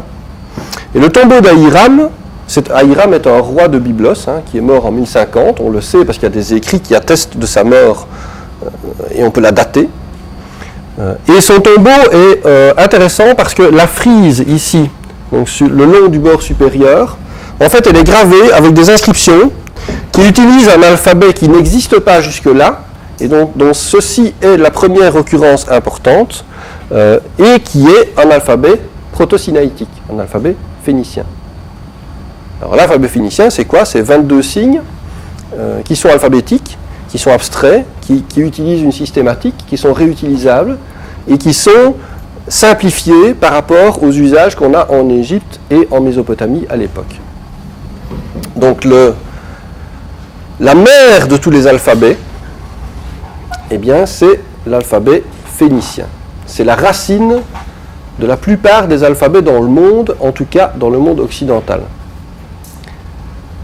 Alors, l'alphabet phénicien ou proto-sinaïtique, comment il fonctionne? En fait, ce sont deux choses. Proto-sinaïtique et phénicien, c'est deux choses différentes, mais je vais les regrouper parce que, grosso modo, pour nous, ici, il n'y a pas vraiment de différence. L'alphabet est basé sur des signes abstraits qui sont censés être des représentations simplifiées d'objets dont la première lettre ou la première syllabe est le son qu'on veut représenter. Alors je ne vais pas le faire avec le premier, parce que le premier, c'est le bœuf, c'est Aleph, sauf que c'est pas Aleph, c'est un truc du style Aleph. D'accord, je ne sais pas le faire, donc on va faire plutôt la maison, c'est beaucoup mieux, la maison c'est bête. Beaucoup plus simple, bête, be. Et donc ça, il faut imaginer. Alors, d'où ça vient? Il n'y a pas d'études scientifiques à l'époque sur le truc. On peut imaginer qu'on avait une forme de maison, puis que ça s'est déformé. Allez savoir. Mais en tout cas, l'idée, c'est que c'est un signe qui signifie maison. Que maison en phénicien, c'est bête, et que ce signe-là signifie be. Alors, il n'y a pas de voyelle. Ça, c'est pas un A. Le bœuf, Aleph, la première lettre, c'est pas un A, c'est un O. J'ai l'impression qu'on va vomir, on va faire ça. Les voyelles, en fait, on est comme dans Dans l'alphabet hiéroglyphique, il n'y en a pas, les voyelles sont déduites du contexte. Alors vous allez voir que les signes, on va les réutiliser, et nous, on va inventer les voyelles à un moment donné, mais là, dans cet alphabet-là, il n'y a pas de voyelles. Il n'y a pas de voyelles, et d'ailleurs c'est assez comique parce que SLM, les 3 lettres que j'ai écrites, c'est Islam, c'est Salomon, c'est Slimane, c'est Suleiman, c'est Selim, c'est Shalom, c'est Salam, tout ce qu'on veut, ça veut dire paix. Voilà. Jérusalem, ville de paix. Salam alaikum, que la paix soit sur vous. Les langues issues du proto-sinaïtique sont toutes sœurs. Enfin, ça fait toujours amusant de se rappeler qu'à un moment donné, l'hébreu et l'arabe, c'est un peu la même langue. Il y a des racines communes en tout cas. Bref, l'alphabet phénicien est une écriture cursive. Cursive donc, tracée rapide, la course de la plume sur le papier. Par définition, les écritures cursives sont inventées pour être efficaces. Et cette écriture cursive, elle va être la base de notre écriture et ça va être une très lente évolution. Alors ici, j'ai des caractères qui sont égyptiens et chypriotes qui sont pré-phéniciens. Bon, on n'en a pas parlé, donc je ne vais pas vous en parler maintenant. Donc les 2 premières colonnes, ignorez-les. Mais par exemple, vous voyez le aleph phénicien ici, proto-sinaïtique à gauche, phénicien à droite, ils sont très proches. Hein. Et vous voyez l'évolution de la lettre qui va devenir le alpha en grec, qui va devenir le A étrusque, qui va devenir le A latin. Donc graphiquement, il y a une évolution qui est relativement simple entre les lettres, qui vont pour la plupart garder leur signification sonore, mais pas toutes. Alors je vous ai fait un petit gif, voilà, comparaison entre les alphabets. Donc regardez, si on part du phénicien, on a le grec antique, et puis l'étrusque, et puis le grec classique, où il y a des lettres qui vont se retourner. Et puis le latin va réutiliser ça, on est toujours à 22 lettres. Après, on va inventer le G au 3e siècle après Jésus-Christ. Et puis, le latin du 1er siècle après Jésus-Christ, ça commence à être le latin le plus courant. On va inventer le Y, on va inventer le Z. Et puis, on va séparer le I et le J, ce qui n'existait pas. Et puis, on va séparer le U et le V, ce qui n'existait pas. Et on va inventer le W. Et puis, il y a des additions de langues slaves ou nord-européennes avec des lettres qui sont plus compliquées. Bon, là, c'est autre chose, on ne va pas aller jusque-là. Mais vous voyez que tout ça, en fait, il y a une filiation. Il y a des lettres qui sont abandonnées, il y a des lettres qui sont réutilisées, il y a des lettres qui sont différenciées. VW, ça va ensemble. UVW, c'est la même lettre, mais qu'on a un petit peu fait varier. Donc, il y a une évolution. Et cette évolution, en fait, elle part du hiéroglyphe simplifié, qu'on va adapter dans un alphabet proto-sinaïtique et puis phénicien en faisant quelque chose d'un peu plus abstrait. Et puis à partir de là, il va y avoir une évolution de tous les alphabets modernes. Le phénicien va donner l'hébreu ancien et l'hébreu moderne. Va donner l'arabéen qui, avec différentes variantes, va donner l'arabe moderne. Le phénicien va donner le grec, et puis l'étrusque, et puis le latin, et puis les lettres modernes. Et d'un autre côté, il va donner le grec moderne et le cyrillique. D'accord ? Donc, il y a une évolution qui est cohérente, il y a un point commun, et donc si j'insiste si fort sur l'alphabet proto-sinaïtique, c'est tout simplement parce que c'est le point dans l'histoire qui est l'ancêtre commun de toutes nos langues indo-européennes. C'est le premier moment où on a un système alphabétique complet et parfait qu'on utilise pour faire d'une manière universelle la transcription de la langue orale et qui va servir de point de départ à toute une série de langues modernes aujourd'hui et de toutes les langues européennes. You know, once in a while, something comes along that changes the way we live. A device so simple and intuitive, using it feels almost familiar.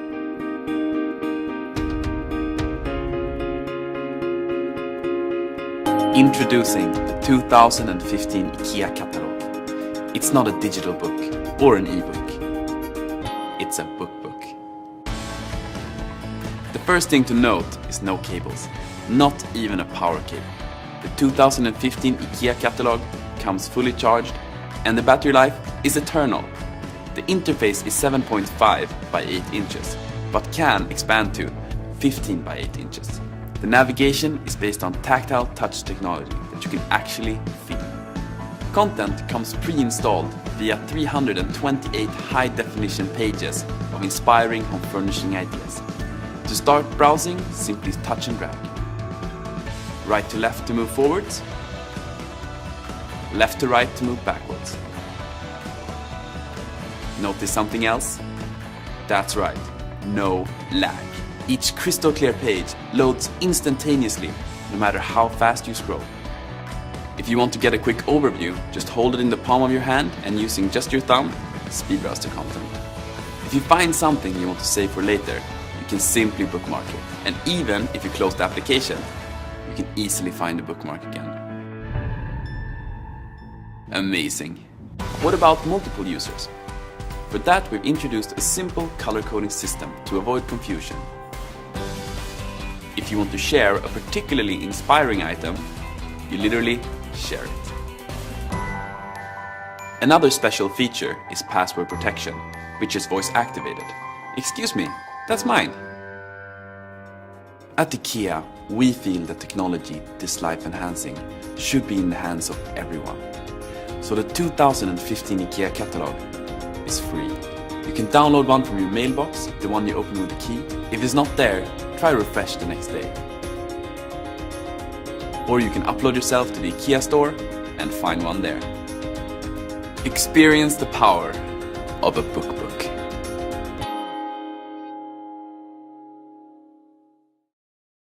La plus grande qualité que vous pouvez avoir comme designer graphique, c'est la curiosité, je vous l'ai dit lundi, et je le maintiens. Et je suis surpris de voir le nombre de gens qui, par exemple, s'inscrivent dans une option design graphique et qui ne lisent pas de livres.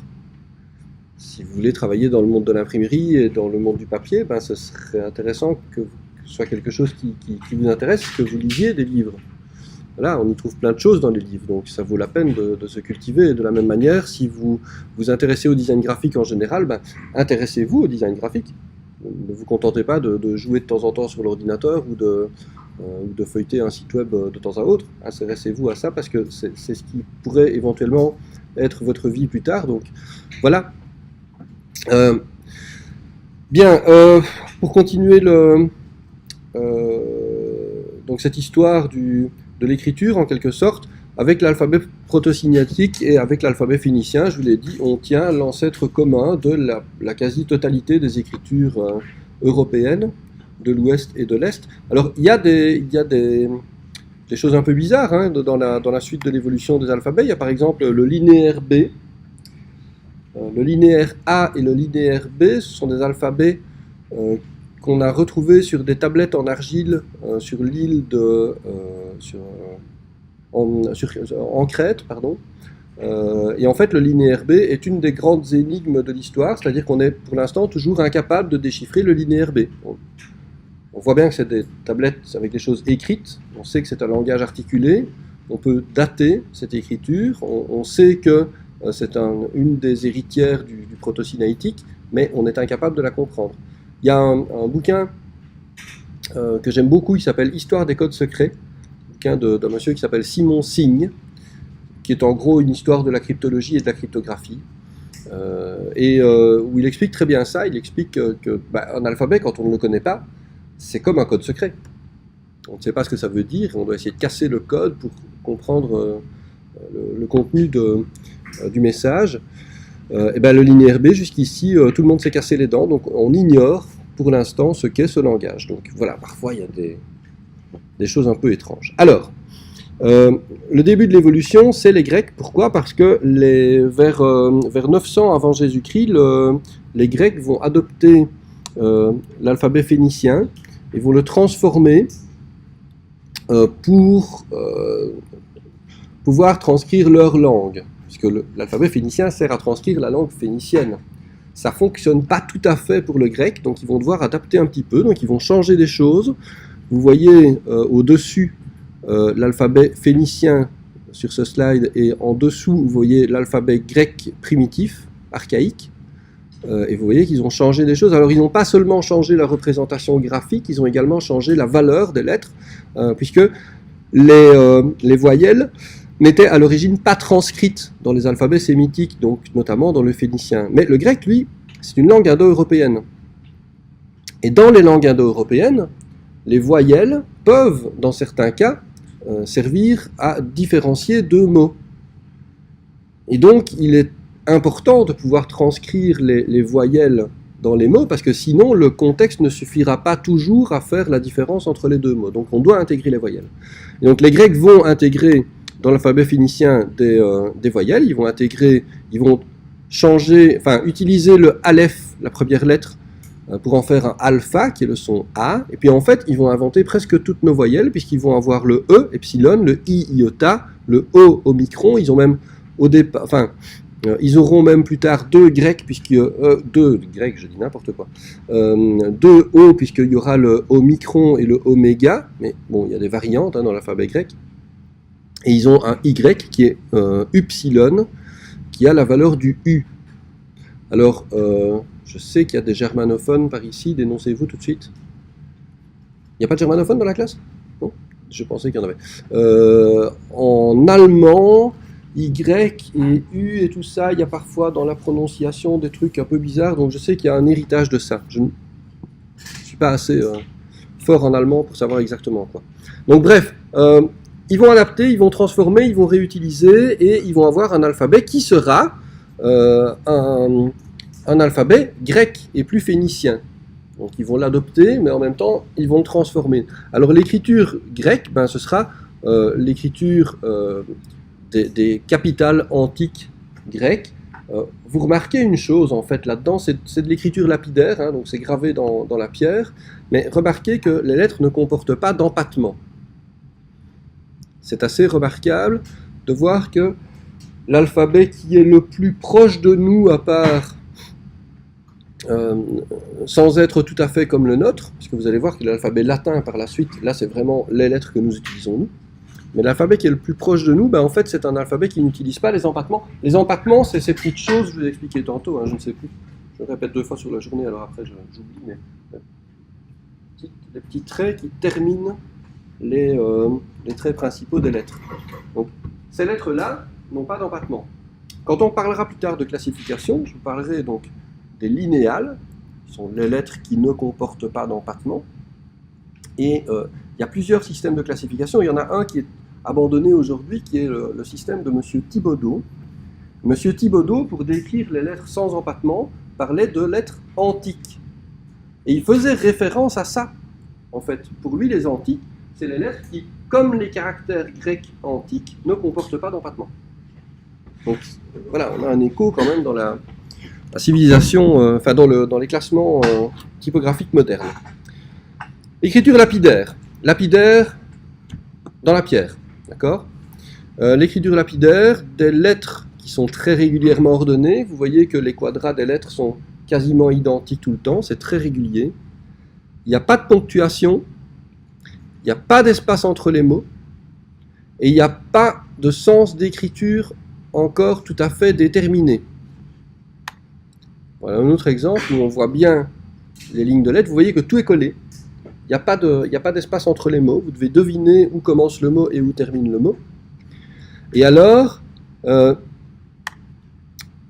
certains textes, on ne sait pas très bien dans quel sens les lire, au point que parfois il faut lire une ligne dans un sens, une ligne dans l'autre. On appelle ça un boustrophédon. C'est un joli mot, hein. C'est pas très facile à placer dans la conversation, mais si vous y arrivez, c'est plein de points.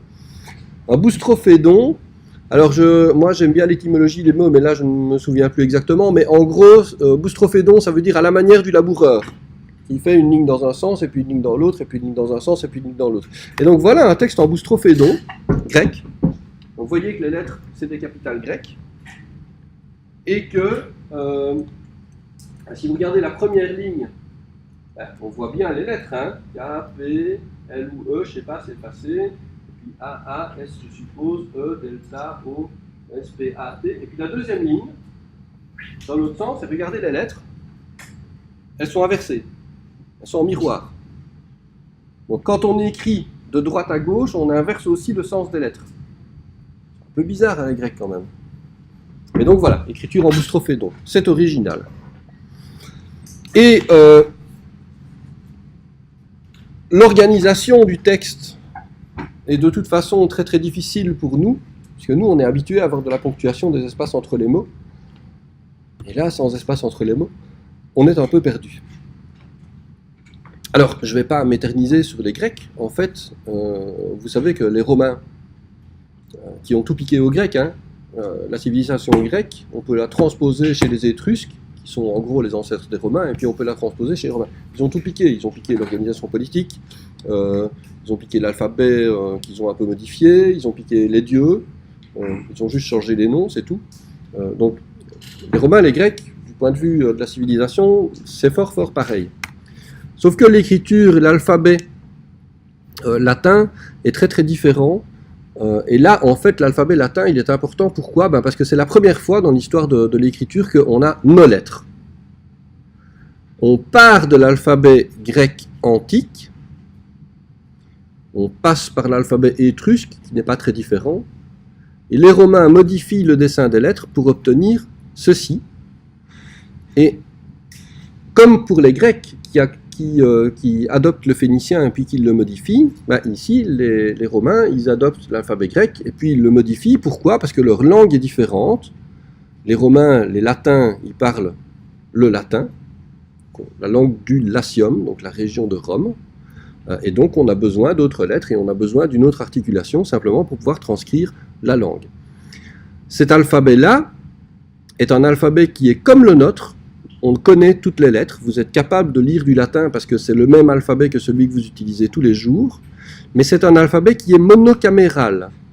Alors, monocaméral, qu'est-ce que ça veut dire ? Ça veut dire qu'il a une seule forme de caractère. Nous utilisons, nous, un alphabet qui est bicaméral. Ça veut dire que pour chaque lettre, il y a deux formes de lettres. Il y a les grandes lettres, entre guillemets, qu'on appelle généralement majuscules, qui s'appellent en réalité des capitales. Et puis on a les petites lettres qui sont les minuscules. Chez les Romains, ça n'existe pas. La capitale romaine, comme son nom l'indique, s'écrit en capitale. Par contre, il y a des petites innovations. Vous voyez qu'il y a des innovations graphiques, par exemple avec le Q ici, qui va être très lié comme ça. Et puis vous voyez qu'il y a des petits points par endroit. Ces petits points-là sont des marques de séparation des mots. Donc les Romains n'utilisent pas les espaces typographiques non plus, mais ils utilisent des points pour séparer les mots, ce qui rend déjà l'écriture beaucoup plus facile à comprendre. Alors, la capitale romaine est une écriture lapidaire, qu'on réutilise encore aujourd'hui. Vous avez des polices modernes qui vont imiter presque à la perfection la capitale romaine, et notamment cette police-ci, qui s'appelle Trajan, et qui est une police qui n'existe qu'en capitale, c'est-à-dire que quand vous tapez, même sans appuyer sur la touche majuscule, vous avez des capitales. Alors, ils ont un petit peu triché avec Trajan, dans le sens où si vous appuyez sur la majuscule et que vous tapez les lettres, vous avez des capitales, mais un peu plus grandes. Donc c'est un peu comme si vous écriviez en grande capitale et en petite capitale, mais enfin bon, voilà. Vous avez ceci, qui est une forme très typique de capitale romaine. Et vous voyez que c'est des lettres qu'on connaît très très bien. Et la police Trajan, en fait, c'est une police qui a été dessinée récemment. Hein, les Romains n'écrivaient pas en Trajan, d'accord ? Si je vous pose la question ouverte, ne m'expliquez pas que les Romains écrivaient en Trajan, ça ne va pas aller.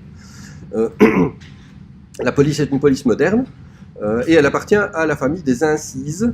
Je vous expliquerai pourquoi, probablement la semaine prochaine. Un petit film à vous montrer sur Trajan, parce que c'est une police que vous connaissez.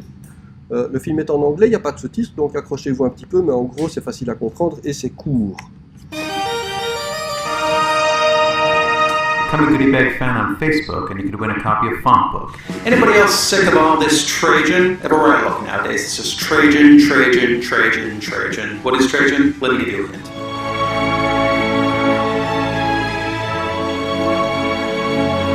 That's right, it's the movie font, Trajan is the movie font. Like indoor plumbing and toga parties, Trajan hails from Rome. Matter of fact, you can find almost 2,000-year-old inscriptions on Trajan's column, where they have totally off-the-leash keggers on Saturdays. In modern times, the typeface Trajan was meant to convey Roman epic movie. Then the Roman part faded away, then the epic, it just means movie now. You may have spotted Trajan here, or here, or here, or here, or here. Not here, here, here, here, here.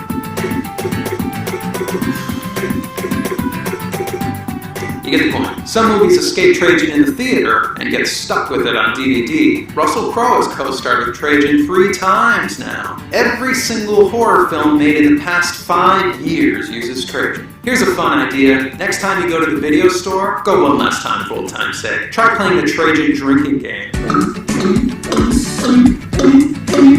So, movie graphic designers, this is hard for me to say, but I think we need a break. I think it's time to see other fonts. You've still got the floating heads. I know you love those floating heads. You've still got the big red fonts and the moronic comedies. Those are fun. Have a fling with Comic Sans. Just be sure to trash the files in the morning. And who knows, maybe in time you'll get to Kern Trajan's letter forms again. You know what I'm saying, bro? Yeah, I don't.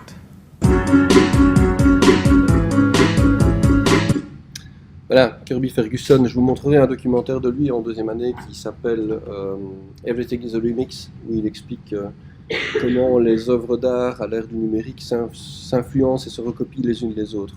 Et là, en fait, j'espère que vous avez compris à peu près ce qu'il voulait dire. Donc, Trajan, c'est the movie font. C'est difficile d'échapper aux affiches de films avec du Trajan. Il y en a partout. Parfois, vous avez même des affiches de films dans la rue, enfin, quand le film sort au cinéma, qui ne sont pas en Trajan, et puis dès que le film arrive en DVD ou en Blu-ray, la pochette est en Trajan. Donc, c'est assez bizarre, on n'y échappe plus. Et pourquoi Trajan, d'ailleurs? Eh bien, tout simplement parce que Trajan était un empereur romain, et qu'à Rome, on trouve une colonne, je crois que c'est sur la Piazza del Popolo, qui s'appelle la colonne Trajane, la colonne de Trajan, qui est une grande colonne qui date d'il y a à peu près 2000 ans, sur laquelle on trouve des inscriptions en bas-relief, comme ceci. Et en fait, ce sont des petites scénettes qui expliquent toutes les victoires militaires de l'empereur Trajan. Les Romains aimaient bien aller s'occuper personnellement du sort de leurs administrés dans les provinces reculées, en général à coups de lance et d'instruments contondants. Donc, voilà, ça raconte toutes les campagnes militaires de l'empereur Trajan. Il y en a 30 mètres de haut, hein, donc il s'en est bien occupé. Et alors, la colonne Trajane, jusque-là, aucun rapport avec la police, sauf qu'au pied de la colonne, il y a une plaque qui explique ce qu'est cette colonne, hein, qu'elle est dédiée à l'empereur Trajan, etc.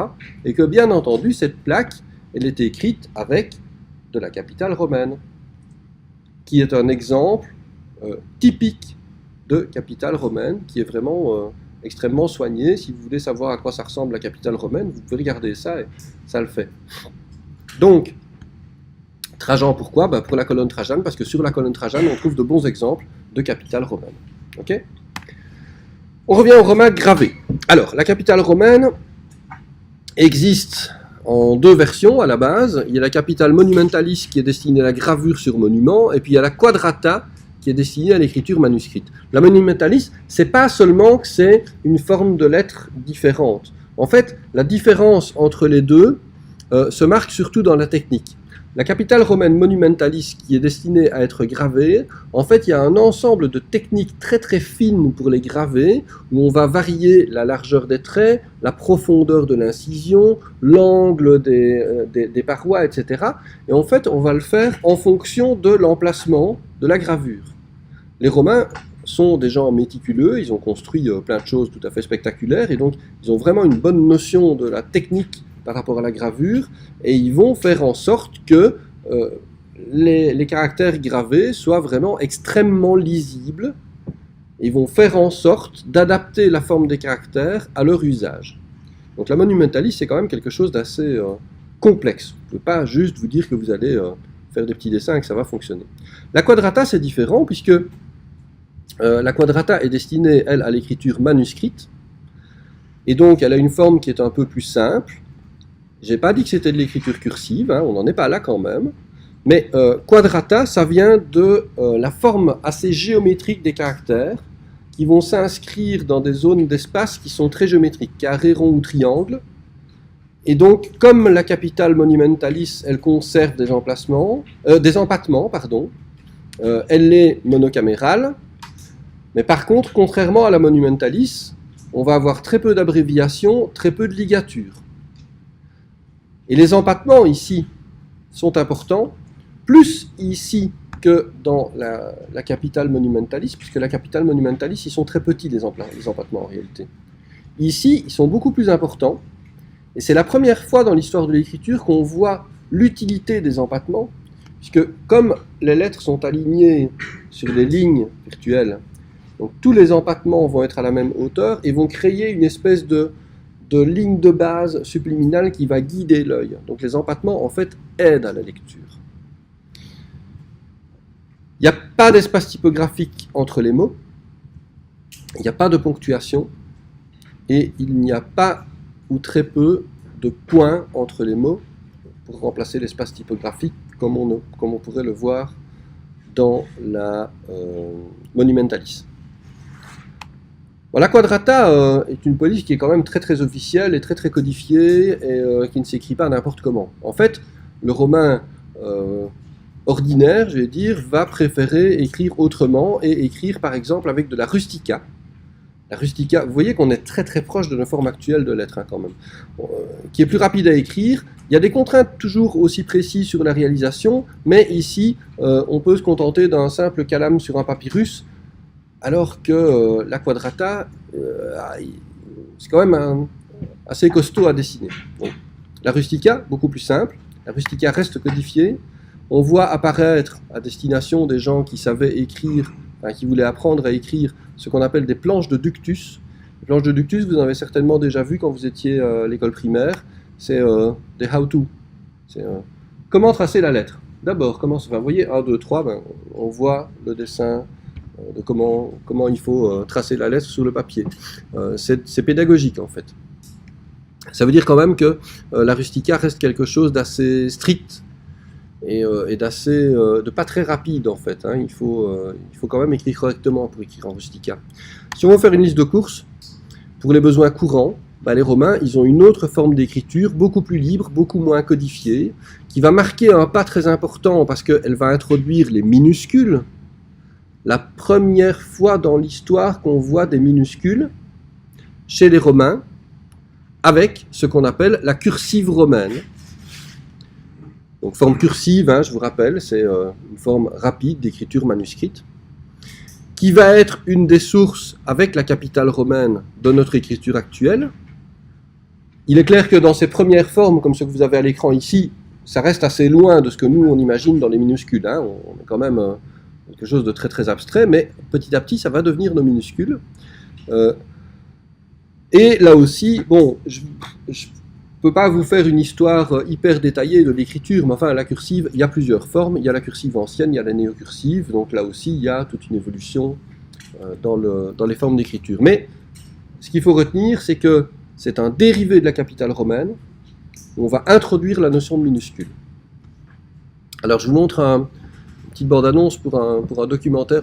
Dans la bande-annonce, ils disent que c'est samedi, c'est pas du tout samedi, c'était il y a 4 ans, mais documentaire sur Herculanum, qui est toujours intéressant parce qu'à Herculanum, il y a une bibliothèque. Herculanum, c'est comme Pompéi, c'est une ville romaine antique qui ont été ensevelies par la lave lors de l'éruption du Vésuve en 72 avant Jésus-Christ, quelque chose comme ça.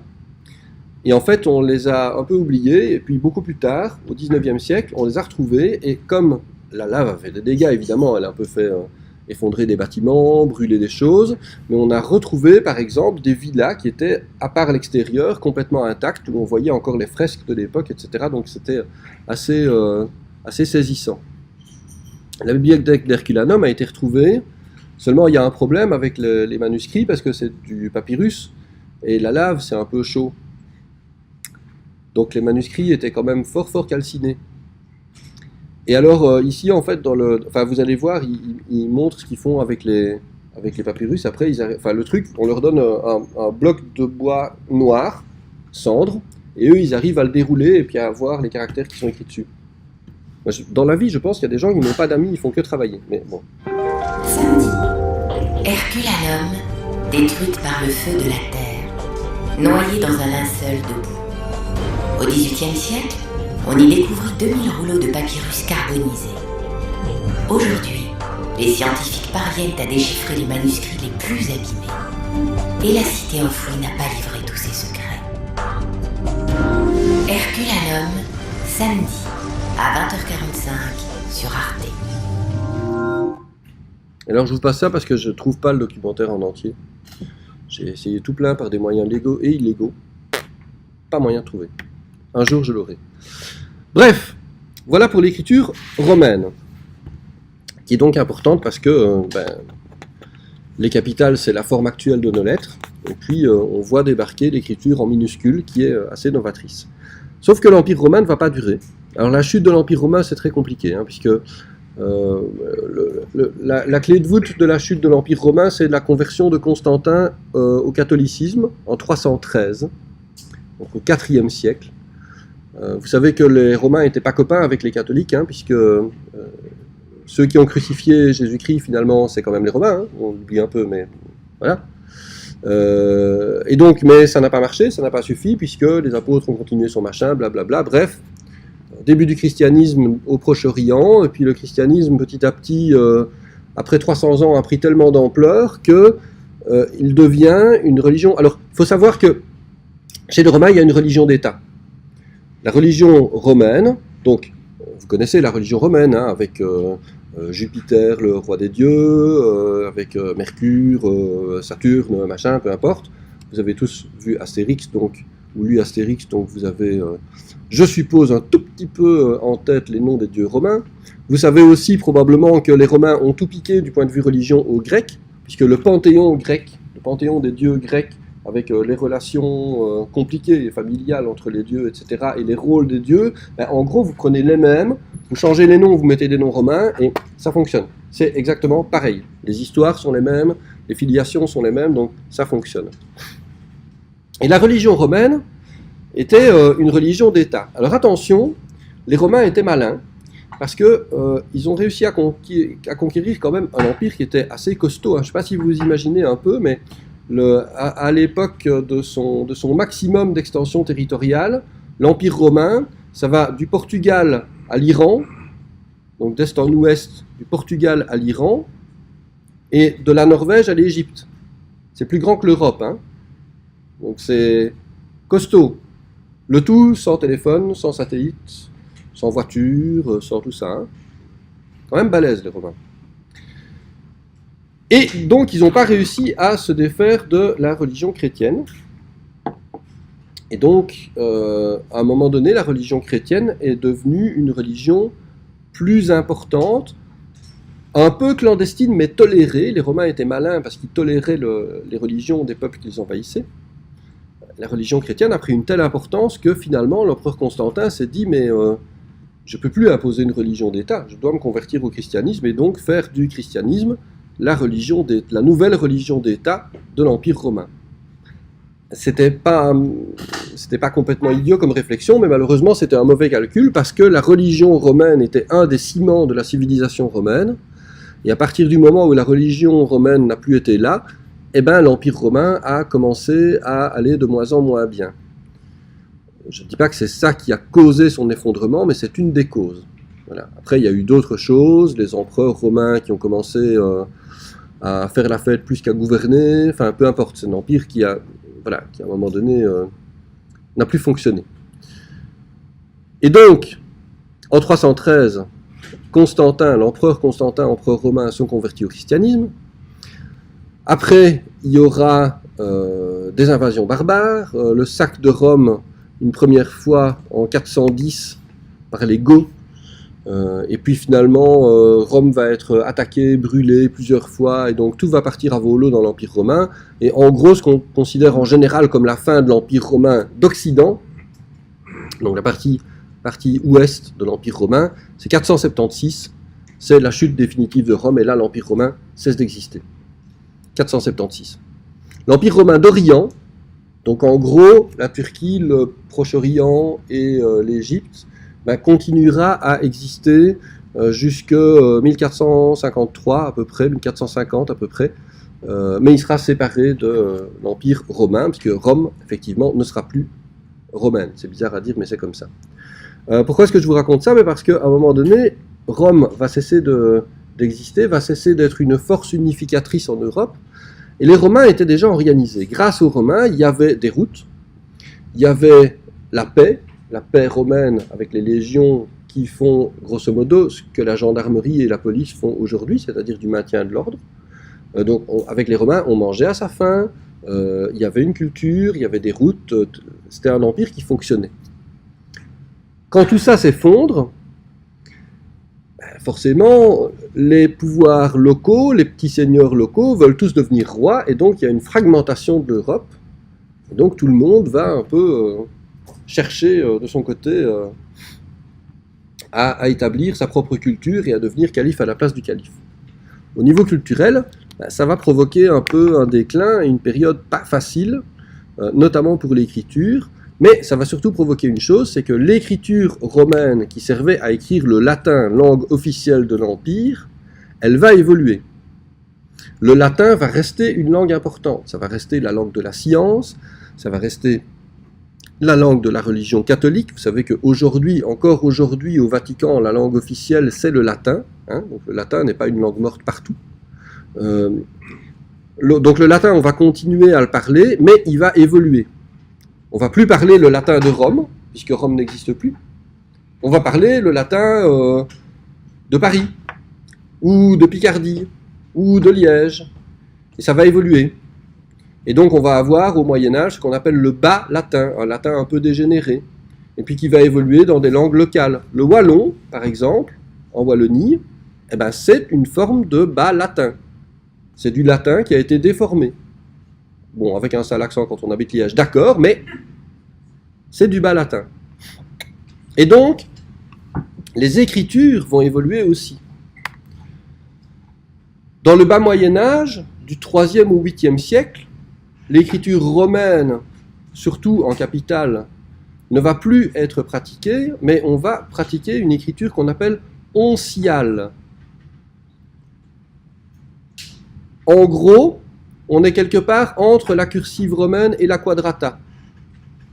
Elle sert à écrire le latin, elle est très soignée, très élégante, avec des courbes, tout ça. On s'éloigne un tout petit peu on est toujours un petit peu loin de notre écriture, mais on voit bien qu'on se rapproche quand même de la forme. Je vous remontre le graphique d'hérédité en quelque sorte. Donc, voilà, on est proto-sinaïtique, grec, étrusque, latin, et l'oncial, en fait, on est là, on est en train d'évoluer, on est vraiment dans les 2 dernières étapes avant d'arriver à notre écriture à nous. Voilà un alphabet en oncial. Vous voyez qu'il y a des lettres caractéristiques, le D qui est proche du delta des Grecs, on revient en arrière, le A qui est entre le Aleph et notre A. On a des formes qui sont intéressantes. Alors il y a des choses aussi qui sont intéressantes. Par exemple, le I n'a pas de point. Le point suscrit, ça veut dire le point qui est écrit au-dessus. Point suscrit du I n'existe pas. U et V, c'est la même lettre. Il n'y a pas de W. Donc on n'y est pas encore tout à fait. Mais on est presque à notre alphabet. Là, autant on avait déjà les capitales avec la capitale romaine, autant les minuscules, là, on est en train d'y arriver. Par ailleurs, graphiquement, les lettres ne sont pas toujours très régulières. Les mots ne sont pas séparés, mais parfois on a un petit espace. Donc c'est en train de se mettre en place. Quand on voit un texte écrit en oncial, on n'est pas loin de notre langue. C'est pas tout à fait ça, surtout que parfois ils collent les mots. Des fois, ils écrivent comme un romain cursif, donc ça ne va pas du tout. Ponctuation, très peu de ponctuation. Et surtout, l'écriture n'est pas bicamérale. Quand je vous dis on utilise l'oncial, en fait, on met parfois des grandes lettres en début de phrase ou en début de mot, mais c'est la même forme que les petites lettres, simplement on les dessine en plus grand. Okay ? On n'a pas encore un système de grandes lettres et de petites Going lettres. to work on an Whoa! Unchal hand. Avec The qui Unchal est-on? hand is like a 4th century hand. It's called Unchal, and it's the rounded madame qui form. fait It's de a la book calligraphie hand. onciale. Very, very important hand because of all these rounded Bon, alors, en fait, qualities. vous irez voir ça. Je ne vais pas passer mon temps à vous montrer des gens qui dessinent des lettres, parce qu'à un moment donné, ça va. Tous les films sont sur l'école virtuelle, donc n'hésitez pas à aller voir. Ce qui m'intéresse, moi, là-dedans, c'est quoi? C'est que, 1, on va travailler la forme minuscule des lettres. On avance sur le rendu de la forme minuscule des lettres. On a un peu abandonné la forme capitale, mais elle va revenir. On a fait évoluer le latin. En même temps que la langue évolue, on a fait évoluer l'écriture du latin avec l'oncial. Mais il y a aussi autre chose qui est intéressant, c'est qu'on va avoir des variantes qu'on va appeler des semi-onciales, puisque l'Europe est morcelée. Hein, on a la Vénétie d'un côté, on a le royaume de France qui fait la moitié de la France actuelle, on a plusieurs duchés en Bourgogne, on a la principauté de Liège, plein de petits royaumes en Allemagne, etc. Donc l'Europe est très très morcelée, et en gros, dans chaque royaume, il va y avoir des variantes. Et donc on va retrouver des écritures lombardes, italiennes, mérovingiennes, visigothiques, irlandaises, etc., etc. Et tout ça, ça va être des dérivés d'onciales. Ça va être à peu près pareil, mais pas tout à fait. Ce sont des variantes locales qui ne sont pas utilisées dans toute l'Europe et où on va avoir des expériences sur la forme des lettres, avec des graphies souvent très très différentes. Et puis à un moment donné, en 800, fin du 8e siècle, et puis à partir de 800, il sera nommé empereur, notre ami Charlemagne. Charlemagne, qu'est-ce qu'il a fait là-dedans? Qu'est-ce qu'il vient faire dans l'histoire de l'écriture? Charlemagne, en fait, son objectif, c'est d'être empereur d'Occident et quelque part de reconstituer l'Empire romain. Donc il va conquérir un empire très vaste, pas aussi vaste que l'Empire romain, mais quand même, il va conquérir une bonne partie de l'Europe. En 771, en gros, son empire est unifié.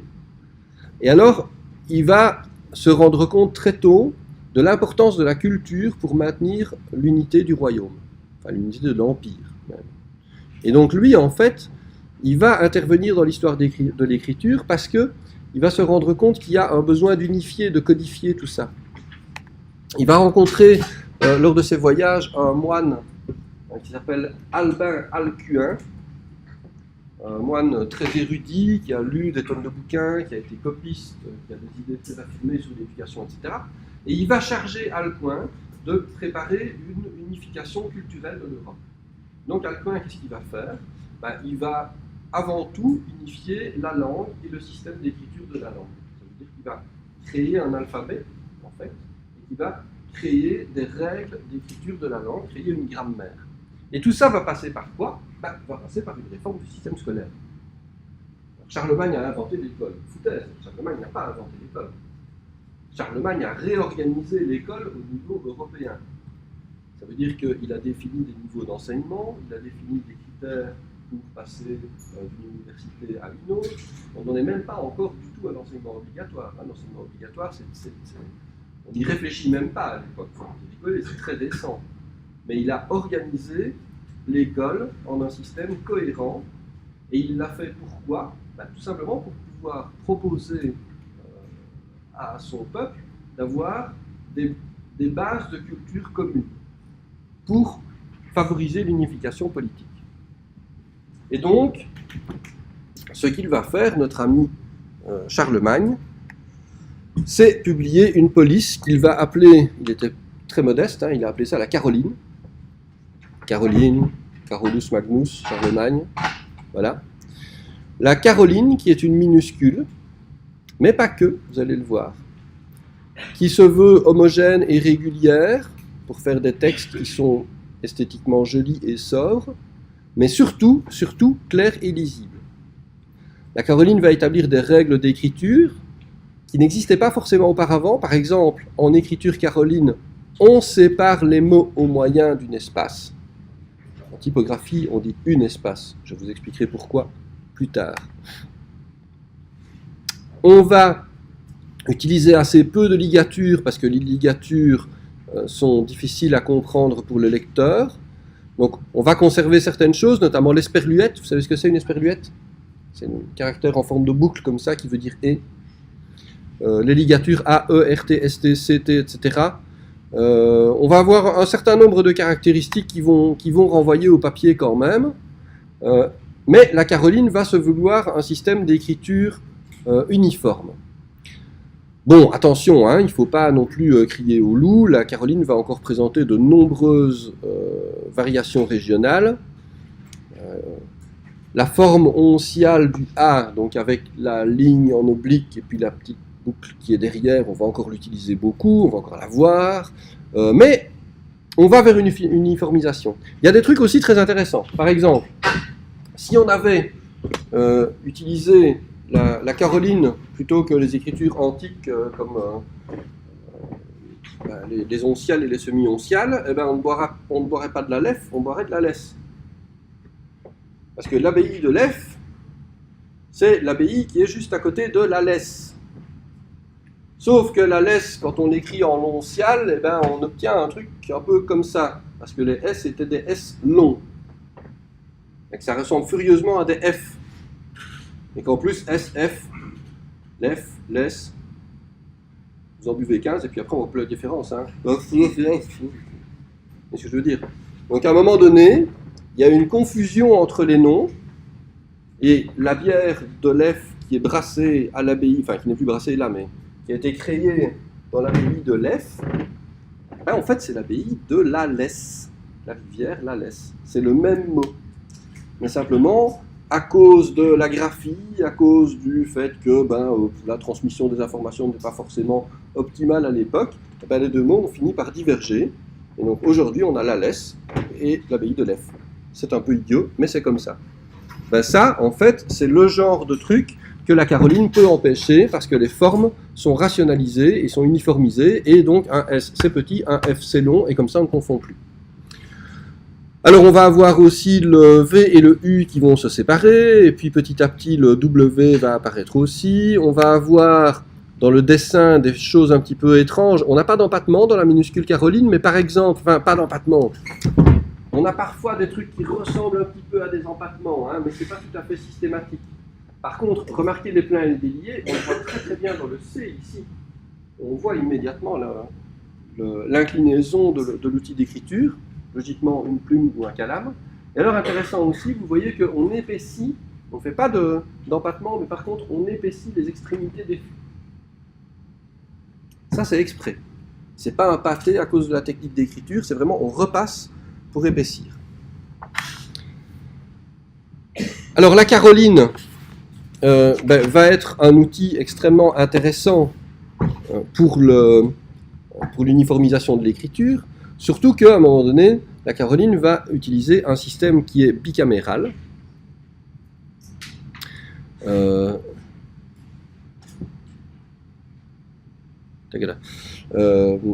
Et ça va donner des textes qui ont grosso modo la forme de mise en page que nous connaissons aujourd'hui. Voilà une page écrite en Caroline, c'est tout à fait compréhensible. À part la langue, hein, bon, vous n'êtes pas obligé de parler latin, mais en gros, le rythme global de la page, c'est quelque chose qu'on comprend. En fait, j'ai beaucoup de vidéos avec des gens qui dessinent, je ne sais pas très bien pourquoi, peu importe. À la mort de Charlemagne, la situation va être un peu compliquée parce que l'Empire ne va pas lui survivre. Il va être divisé en 3. Vous avez certainement déjà vu ça en histoire en secondaire. Je ne dis pas que vous l'avez retenu, hein, je dis que vous l'avez vu. Je suis réaliste par rapport à ça. Mais donc l'Empire de Charlemagne va être divisé en 3. Et donc il va y avoir plusieurs variantes d'écriture qui vont, comme chaque fois qu'il y a une division politique, il y a aussi une division culturelle. Et donc il va y avoir des variantes d'écriture qui vont être créées dans chaque partie. Alors, du côté de l'Allemagne, on va avoir une écriture qu'on va appeler gothique primitive comme ceci, et puis gothique plus élaborée juste après. Et donc au IXe siècle, la Caroline, qui était pourtant un merveilleux outil d'écriture, va progressivement disparaître devant des formes un petit peu plus complexe. Alors, la complexité, en fait, maintenant, ne va plus être une complexité de système. On ne va plus revenir à quelque chose de compliqué comme les hiéroglyphes, mais par contre, à partir du moment où on a unifié la forme de l'écriture et l'alphabet, on va s'intéresser un peu plus à son caractère décoratif, si vous voulez. Donc, par exemple, ici, regardez les lettres qui deviennent anguleuses. Il commence à y avoir vraiment une recherche graphique sur la forme de la lettre. Gothique primitive, et quand ça évolue, la gothique primitive, on en arrive à la gothique textura. Textura quadrata, qui est la première police moderne au Moyen-Âge. La textura quadrata, il y a une très forte volonté esthétique. Alors, je n'ai pas dit que ça devait vous sembler beau. J'ai dit qu'il y avait une recherche esthétique dans la page, et on le voit. On le voit parce qu'on n'arrive pas bien à lire. Pourquoi est-ce qu'on n'arrive pas bien à lire ce texte? Parce que toutes les lettres ont l'air d'être formées d'un ensemble de bâtonnets verticaux, courts et épais. Et les horizontales des lettres, donc il y a un très grand contraste entre plein et délié, donc les horizontales sont très très fines, on ne les voit pas bien, et on a vraiment l'impression d'avoir tac tac tac tac tac tac tac tac tac un ensemble de bâtonnets. Alors ça nuit à la lisibilité, certes, mais c'est un progrès esthétique, parce que ça va donner une uniformité sur la page. C'est la première fois, quand on voit un système d'écriture, qu'on va pouvoir parler de grille typographique. Le gris typographique, on en parlera beaucoup ici. Et le gris typographique, c'est quoi? C'est la qualité d'homogénéité d'un texte qui va faire que le bloc de texte est vu comme un bloc et pas comme un ensemble d'éléments séparés. Et plus les lettres se ressemblent, évidemment, plus il y a une homogénéité. Maintenant, effectivement, c'est difficile à dire. Mais l'esthétique de la gothique textura va vers ça. Par ailleurs, on a les 26 lettres, on a les espaces typographiques, on a le système bicaméral, grandes lettres, petites lettres, on a de la ponctuation, donc on a toutes les caractéristiques d'une écriture moderne. C'est avec cette écriture-là que Gutenberg fabriquera ses caractères en plomb et inventera l'imprimerie. La Bible de Gutenberg, elle a été rédigée et imprimée en gothique textura. Donc c'est un caractère moderne. Même s'il ne correspond plus à nos critères esthétiques de beauté, il y a une recherche esthétique. C'est le premier caractère qui a été dessiné comme ça, pas pour des raisons pratiques, mais pour des raisons esthétiques. Et c'est un caractère qui comporte toutes les caractéristiques techniques de notre écriture moderne. Donc, ce sera l'écriture de choix pour Gutenberg dans l'invention de l'imprimerie. Alors, c'est aussi une police officielle pour les documents un peu sérieux, hein, puisque la textura s'écrit à la plume dans les livres, donc sur parchemin ou sur papier, parce qu'on a déjà du papier même avant l'invention de l'imprimerie, hein, naturellement. C'est très très cher et c'est très compliqué, mais ça existe. Et puis la gothique textura, elle est célèbre ne serait-ce que pour une chose, parce que la gothique textura met enfin le point sur le « i ». Et oui, 9e siècle, on a un point suscrit sur le « i » qui va permettre de le différencier des autres lettres, par exemple du « L ». On a enfin un W, la différence entre U et V est complétée, donc voilà, on a vraiment une police moderne. Alors, police officielle, oui, mais en même temps, pourquoi est-ce que... Ah oui, tagada, excusez-moi, j'ai passé plusieurs trucs. Police officielle, oui, mais en même temps, aujourd'hui, pour une utilisation moderne, police connotée. La connotation, vous savez que c'est une signification qui n'est pas intrinsèque à l'objet, mais qui est due au contexte. Et il faut bien le dire, quand on emploie des polices comme ça, on ne fait pas spécialement référence au Japon médiéval. Vous voyez où je veux en venir. Elle a une connotation germanique très très forte, cette police. Et d'ailleurs, je suis un peu désolé de montrer des images pareilles, mais la gothique textura a été désignée comme police officielle du régime nazi pendant la Deuxième Guerre mondiale par Adolf Hitler. Il y aurait beaucoup de choses à en dire culturellement, parce que c'est complètement idiot en fait culturellement de sa part, parce que c'est pas une police qui a des origines allemandes, mais enfin peu importe, c'est une police qui a été marquée par ça, parce que effectivement l'Allemagne nazie l'a utilisé beaucoup, et donc maintenant quand on voit ça, on ne peut pas s'empêcher au minimum de penser à l'Allemagne, mais quand même ça a une connotation qui est malheureusement fortement désagréable. Bon, malheureusement, et en même temps, c'est pas hyper lisible, hein. Donc c'est pas très grave, je suppose que c'est pas une police que vous allez avoir envie d'utiliser 3 fois par jour, donc logiquement ça ne devrait pas vous embêter trop. Il y a une famille de la classification de police qui contient toutes ces polices-là, les polices dites gothiques. Elles ne sont pas toutes gothiques, mais on appelle ça les fractures. Donc la gothique textura est une gothique fracture. Ceci est un exemple qui est rédigé avec la police Fett Fracture, qui est une fracture. Et dans le bouquin, si je me souviens bien, vous en avez 2 ou 3 des polices fractures. Elles sont extrêmement faciles à reconnaître. Celle-là, si vous l'avez à l'examen, c'est quand même du gâteau. Okay. Donc, voilà. Gothique fracture. Ben, à partir de là, on va inventer l'imprimerie. Et là, à partir de l'invention de l'imprimerie, ce seront les progrès techniques de l'imprimerie qui vont faire modifier, changer, faire avancer les polices d'écriture. Voilà.